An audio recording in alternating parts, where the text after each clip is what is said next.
इन मूर्खों को यह भी नहीं पता कि आस्था के प्रतीकों को प्यार नहीं सम्मान दिया जाता है। सम्मान और आस्था चौराहे पर प्रदर्शन करने की वस्तु नहीं, आस्था अंतःकरण का विषय होता है, अंतःकरण का विषय होता है।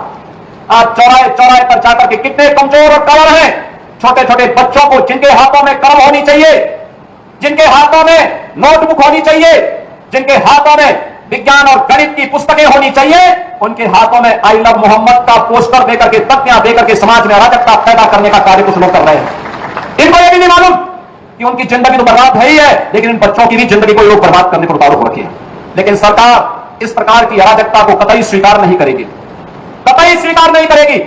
और जिसने भी कानून को हाथ में लेने का प्रयास किया, जो भी राह चलते हुए राहगीर पर हमला करेगा, जो भी बेटी की सुरक्षा में सेल लगाने का कार्य करेगा, और जो भी व्यापारिक प्रतिष्ठानों में आगजनी करने का दुस्साहस करेगा, जो भी पर्व और त्योहारों में उपद्रव करेगा, उसको हम पहले से इस बारे में कह देंगे कि उसको बिना मांगे जहन्नुम में जाने का टिकट हम काट करके दिला देंगे।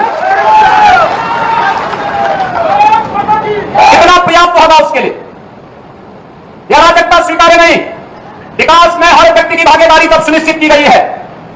गांव गांव का विकास हो रहा है, कल्याणकारी योजनाओं में बिना भेदभाव के शासन की योजना का लाभ उपलब्ध करवाया जा रहा है, बिना भेदभाव के युवाओं को नौकरी और रोजगार उपलब्ध करवाया जा रहा है। तो फिर यह अराजकता कैसे? तो चंद लोगों को माहौल खराब करने की छूट नहीं देनी चाहिए।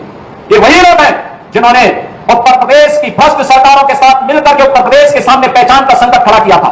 ये वही लोग हैं जिन्होंने उत्तर प्रदेश को बीमारू राज्य बना दिया था। ये वही लोग हैं जिन लोगों के दंगों के कारण प्रदेश में कोई निवेश नहीं आता था, कोई उद्योग नहीं लगता था, कोई विकास का कार्य नहीं हो पाता था। और आज पिछले 8.5 वर्ष के अंदर उनकी मंशा सफल नहीं हुई।